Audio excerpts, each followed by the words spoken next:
Loading. There And we are live. It says we're live. We had some technical difficulties then, didn't we? What a great start. Just as we said, nothing's going to go wrong. So, hello, everybody. Welcome to the Marketing Rules podcast webinar. I think that's correct. Taylor, Live. You can the Marketing Rules live. Live. Okay, we'll go with that, live. And yeah, today, as you guys have noticed, James isn't with us, so he's handed me the mantle, which he probably never do after this, so we'll see how it goes. But yeah, today we're going to be talking around AI, of course, like everybody else, because it's taken over everybody's lives. But we're kind of coming at it from a different point of view. We're coming at it from marketers' point of view, because we are obviously a group of marketers. And we see this happening a lot, where recruitment agencies are starting to use AI in how they are doing their operations, how they're creating content, everything. So it's been a big topic for us. I think we can all agree, right? Good and bad. And we're going to kind of cover that for the next half an hour, really. And what you can do as a recruitment agency or as a RecTech business or anything like that, any recruitment sphere company. We're just going to talk about that, and hopefully you kind of get something from it and some points. So firstly, I'm going to kind of put it out to the team and ask around how you guys have seen AI affecting content, specifically in terms of what's gone out, how it's going out, and, you know, has there been any issues that you guys have seen with your clients? Who wants to go first? Yeah, do you want me to start? Yeah, go for it. So I think obviously I think I speak for all of us and say all of our clients are using AI in some way, and probably to different levels. But sort of from my perspective, there is obviously a real uptake with some of my clients in terms of like they really are gung-ho on the AI in terms of like content production. And when I say content, I generally mean written. Just going to caveat that in a minute with a couple of examples, but it's generally just in terms of the writing, because a lot of them don't like writing. I think traditionally the marketers have always picked up the writing side of things quite rightly, but we do have to use our recruiters to get the information from them in the first place a lot of the time. And I feel that's shifted quite a lot in terms of AI can produce a lot of the content for us, for them. And it's kind of taking on board that initial writing stance. So from that sense, it's doing a lot of heavy lifting, and a lot of my clients are using it for that. There are a couple of limited examples where people are started trying to use it for imagery, and I've shut it down quite quickly because just the limitations, I think, of AI, it just can't do design, it can't do branding, it can do caricatures, it can do fun pictures, but as soon as it tries to create anything on brand, from what I've seen, it's going horrendously wrong. And I think that's obviously, we can talk about it a bit more in terms of marketers and our part to play in that brand protection. I think there's still a massive role for us in terms of it's no longer just, oh, someone mocked up something on Canva and it doesn't look like it's on brand. It's now, oh my goodness, AI has generated this and it's way off brand. And I think trying to balance that with people trying to build their personal brands, and obviously kind of we're trying to encourage that, and obviously we don't want to stop people doing that.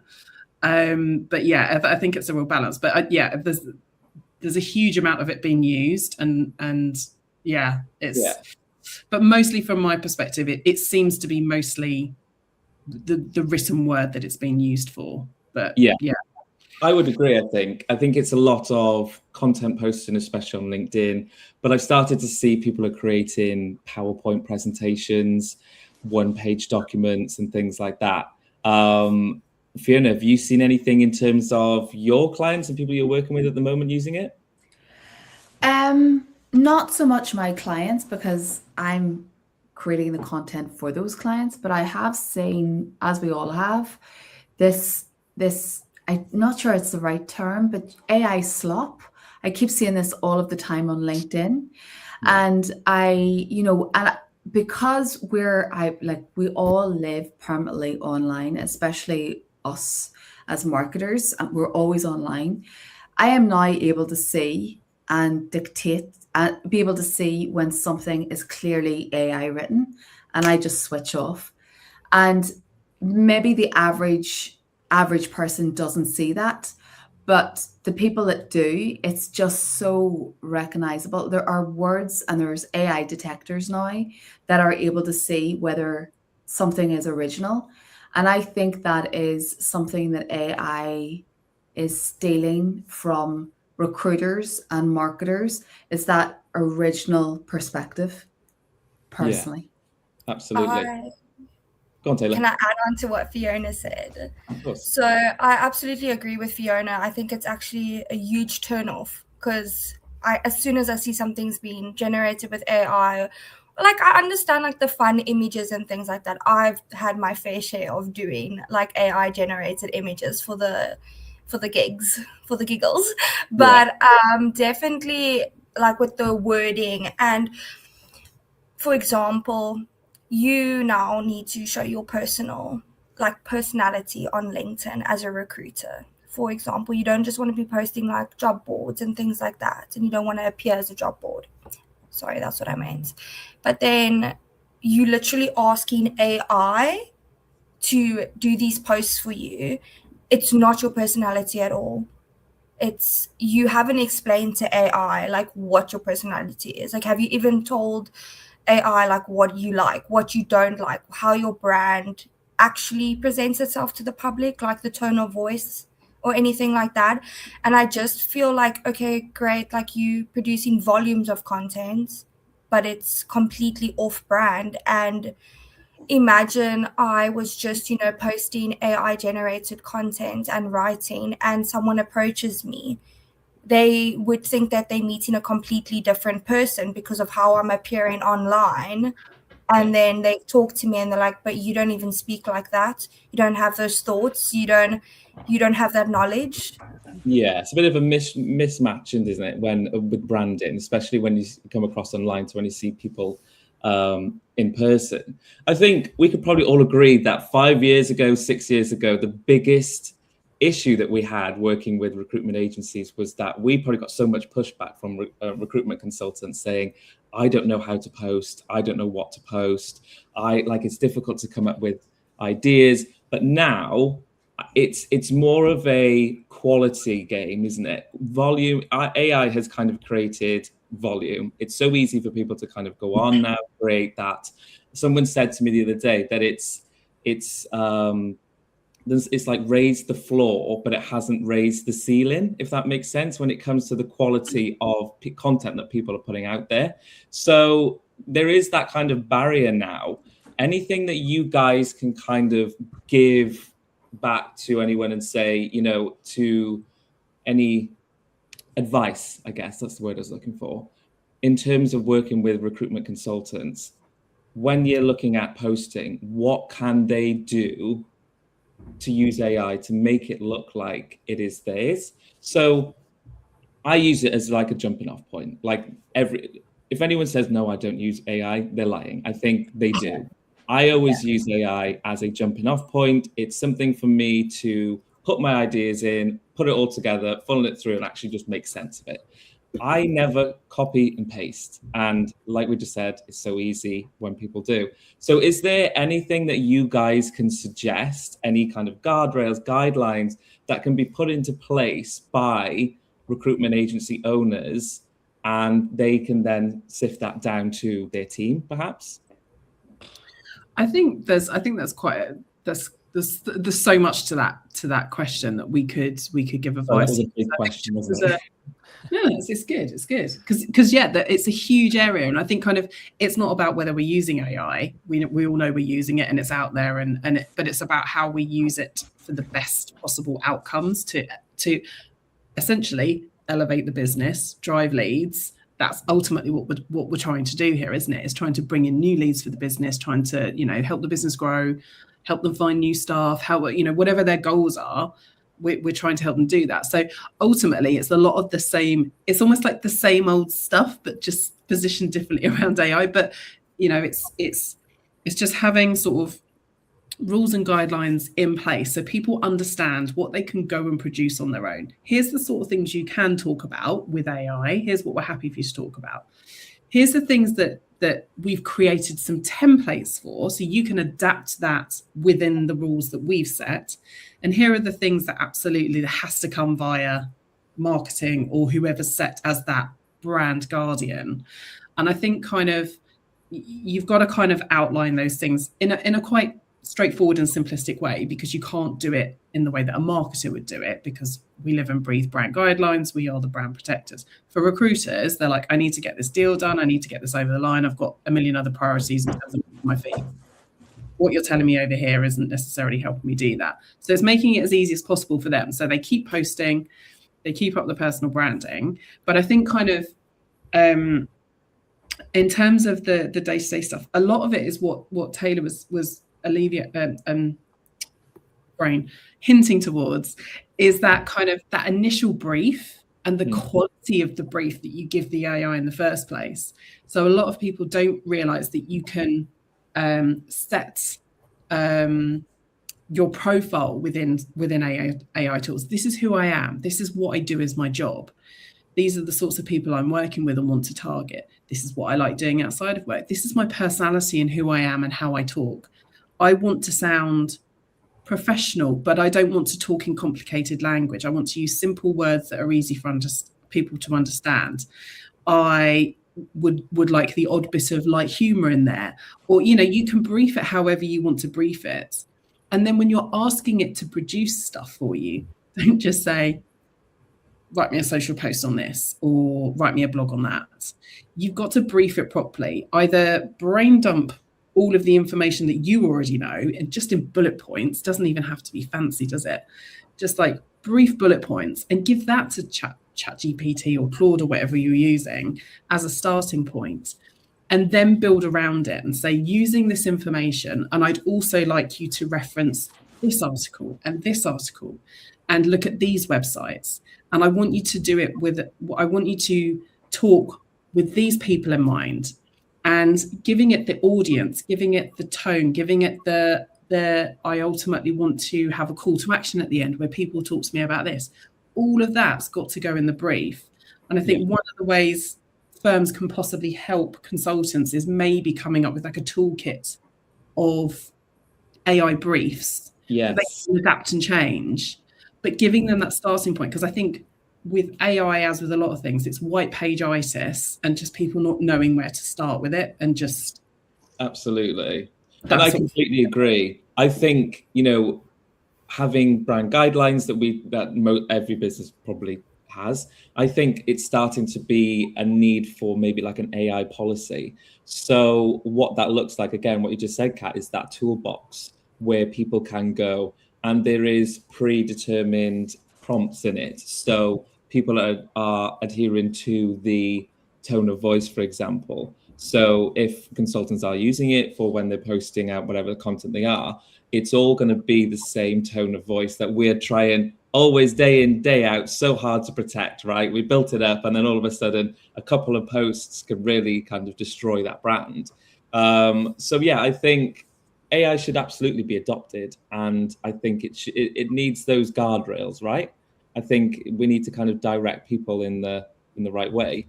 Anyone else kind of got anything they want to say around that, and kind of like responsible use, I guess that's the right word to use around AI within the business?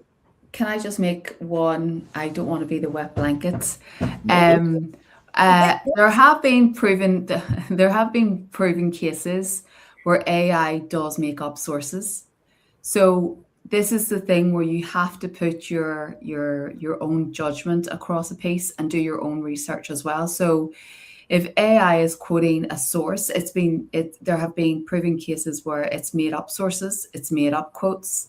You have to do your due diligence. So that could be part of your AI policy as well. So it's one of those things where I just don't want people to go do all of this hard work that Kat has just sort of put in, and then just take out whatever is fed to them as gospel. And that's especially important when you're citing precedents, or I have a legal firm, or I have this, or etc. it's you have to do your due diligence and not to just take everything as it comes. Yeah, absolutely. Should we take just a quick round around looking at what is our stance on AI personally? Like, how do we use it? What do we do it for? I know this is a webinar that is around, using AI for recruitment consultant stuff, but how else are you guys using it in any way? Quickly, so we kind of not too off topic, but yeah, what else are you guys using it for? Do you use it outside? Do you use it in your life at all? Yes.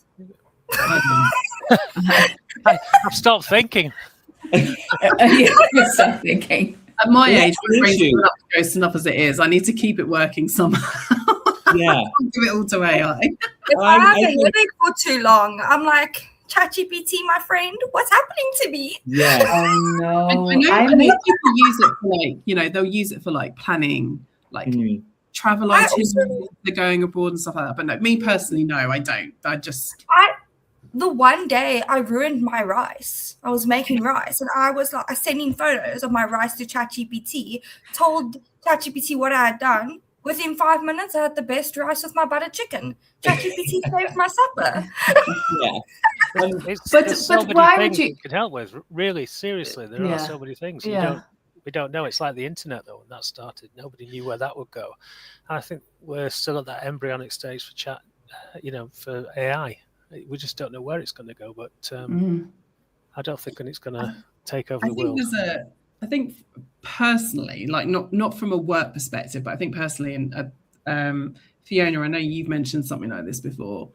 It's the sort of, I don't know if moral word is the right word, but certainly kind of from a sustainability perspective, how much energy goes into AI. And particularly kind of image creation. And just every time you ask it something, every time you ask it to design you something, I think there's the stats out now in terms of how much water that uses, how bad it is for the environment. So from a moral perspective, I'm thinking I don't want to keep using this. I use it a bit in my day-to-day work for kind of sort of getting ideas started, but it's not the end game. And actually now I'm finding actually even sometimes I'm not using it because I don't want to stop thinking. I don't want to lose my ability to write and so it's getting a balance. But well, because on our settings, on our Google settings, I've actually turned off on my own profile, not across Think in Circles profile, but I've actually turned off that AI can't learn from my emails and it can't read my emails and my content. And the reason being is because I was finding that when I was using transcription models, which are great, but those tools that transcribe a conversation, I wasn't actually taking things in. Yeah. I was just having a conversation, and you all know that I love to talk. So I was just having a conversation, but not really taking. Whereas now, because I've turned that all off again, I am going back. Sorry, I'm going back. We had to explain to Taylor what analog meant today, ladies and gentlemen. Not me. Why is it always me? I didn't ask. I knew what analog was. Somebody asked what analog was. Anyway. Oh yeah, sorry, Jesse. Jesse's not on this call. I'm actually going back to taking notes. Basically, I've gone back to taking notes. So and what are my action points, etc. So yeah. So do you think that companies are at risk of using AI too much and their business looks completely unhuman? Because that's the part of recruitment recruitment is a human-centric business, right? People buy from people. Personally, I think AI will never take over the complete recruitment process. There always needs to be that human element part of it, right? I think AI is great for support, great to do a lot of admin things, great jumping off point, gives you lots of help and support, but there always needs to be that human side to it, right?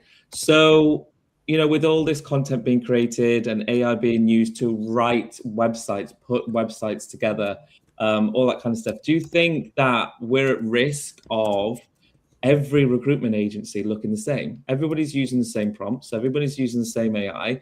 Are people coming out and recruitment agencies are all the same?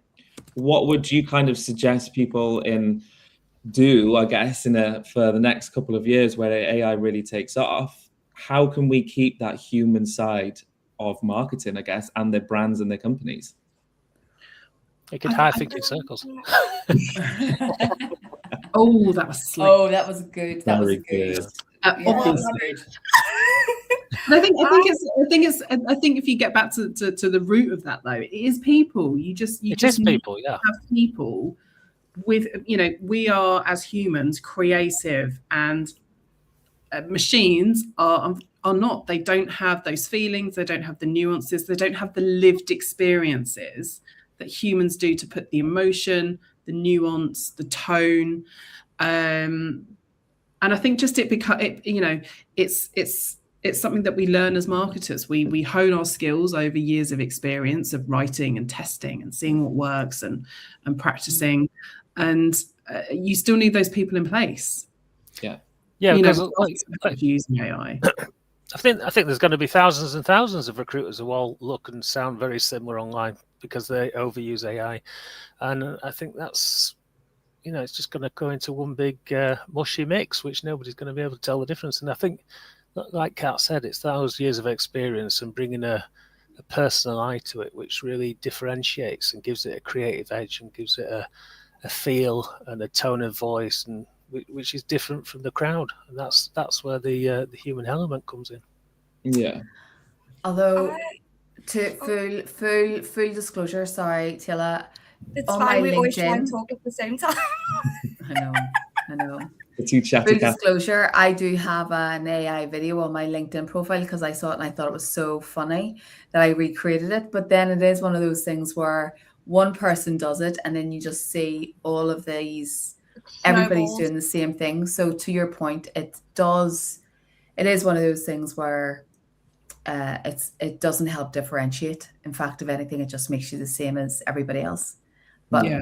And I think disclosure, I wanted to say I have used LinkedIn. I have used AI and it is on my LinkedIn profile. So I think it's an interesting point, though, isn't it? From a company perspective, if you are, thinking about your company values and what you stand for, from a CSR perspective, if you're going out and telling, your clients, your candidates, your potential employees or employees from a sustainability perspective, we're a sustainable company, and if you're kind of making all these messages and communications around CSR policies, but then you're all banging out random images on AI and the two things do not Very sit. Yeah.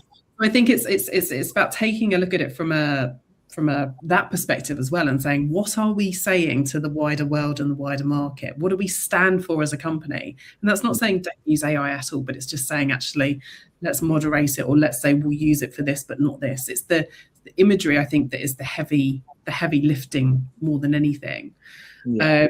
But I think, it's just something companies need to be aware of, that might come back and bite you in the bum if you're really using it for a lot of imagery generation, but you're out there telling everyone you're really sustainable, But are you?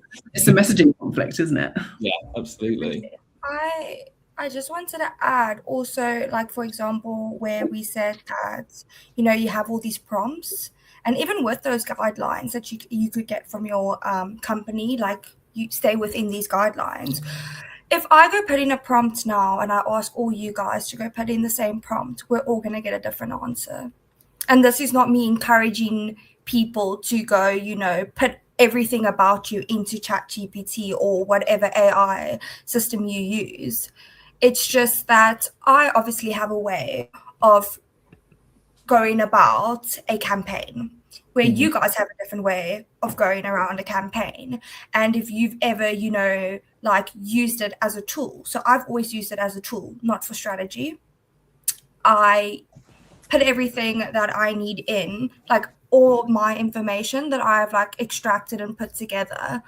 I will, let's say, for example, put that into ChatGPT and say, please make it easy to copy and paste into an Excel sheet for me. I use it to speed up processes. I never use it to create content for me.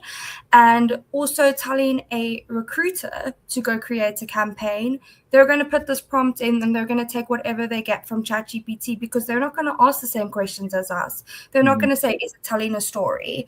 Is each post giving value to the audience? Is it actually only targeting our target audience, or is it trying to talk to too many people at once?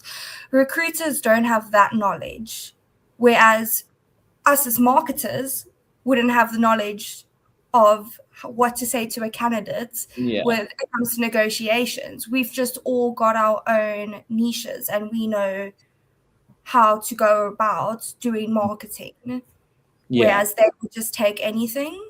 Absolutely. I think that leads on well to my next point, because I was just going to ask you guys, because we've got just under 5 minutes left. The whole point of this webinar was looking at how recruitment agencies can grow in 2026 using AI, from obviously a marketing perspective. So like you just said then, Taylor, consultants need guidelines. They need this AI policy. They need somebody to be kind of looking after and making sure that they're kind of putting out what they're supposed to be doing. I know I'm working with one client at the moment where the majority of things that go out just get run past me really quick, just so that I can say yes, no, they're missing out on this in terms of the branding, they may be missing out on that in terms of branding. So obviously we are only 2 months into the year, so we've got another 10 months left. What would you guys say that companies need to be doing right now to help with the creation of AI within their consultants? Because right now there is no rules, there is no playbook. It's so new. I'm seeing a lot of consultants going wild with it and putting out stuff, which is great. They're posting content, whether it agrees with their business objectives and rules and things like that. Sometimes, no, it doesn't. So what would you suggest to businesses that are thinking, right, we need to ramp up AI and how we use it as a business? Any ideas that you guys would use, such as maybe kind of an audit of what people are currently doing now? I could just say the guidelines, the AI policy. Anything else that you would add to that? Just read what you're going to post. I mean, you're asking AI to do all of this for you, and people don't even take the time of day to read what they are posting. I saw, for example, I sent a message out on LinkedIn and I got the 2 different responses of how that person could have replied to my message. They didn't even think of copying and pasting the actual text that ChatGPT gave them. They gave me the 2 responses that they could have given me. They don't even read. I mean, you're not even using your brain to think, like Kat said, like, I want to use my brain. So at least read what you're going to put out and make sure it aligns with what you actually want to say. Yeah. And don't lose yourself in AI. Just because AI has given you something doesn't mean it's right. If you had a different opinion, stay with that opinion. Don't just change it now because this is what AI is giving you. Keep that human side, right? Kat, we're going to say something then. I was, but I can't. I'm sorry. It's not you. That's just my brain. It's fine. I think what Taylor said is kind of the golden rule, isn't it? Just be conscious of what you're posting, what you're sending out there, and ask yourself: is it saying the right thing? Does it look right? Is it spelt correctly? You know, and does it track? Does it make sense? Is it what I want to say? Is it saying it in the right way? And just check it. Check everything. Yeah. And is it adding any value to anyone? Yes, adding value. That's the big. Just because you can doesn't mean you should. Yeah, should I post this? Definitely. Yeah, no, I think that's a really big thing. Well done, Kat. I think touching on that, like the value added piece for sure. Just because you can post doesn't mean you should. I think it's so easy for things to come back on you in a negative way, purely by using AI and not doing what we've just kind of covered, right? Not by reading it properly, not by adding your own touch to it, having far too many emojis in it, having far too many M dashes in it, and everything is quite generic. So I know M-dashes have been around for hundreds of years before anybody DMs me and comes at me with that. But that's kind of like a telltale. Prolific now. Let's just put it that way. Yeah. So that's kind of bringing us to the end, really. Is anyone got any further things they want to add before we sign off? I've got one thing. Go for it, Taylor. It's not based about what we were talking, but I would like everyone to watch, who's watched this video, go search your name on AI and say, for example, I went and searched, who is Taylor Feenstra from Cape Town? And I was scared. Be very careful of what you put into AI. That's just a warning for you guys. Wow. Okay. What a great way to end, scaring everybody. Yes. So book a call with Thinking Circles and your information is private. Absolutely. Great sale. Okay, great. Anyone else got anything to add? Are we all good? Have we covered everything that we have? If not, then thank you everybody for joining. We have been Thinking Circles. And if you guys want to reach out to us, if you're thinking around marketing and what we can do for you, feel free to reach out. Find us on LinkedIn, find us on the website, look for us on the Marketing Rules podcast. Taylor, anything else I need to plug before we go? See you next month. And see you next time. So thanks everybody for joining, and we'll see you soon. Bye guys. Bye. Bye.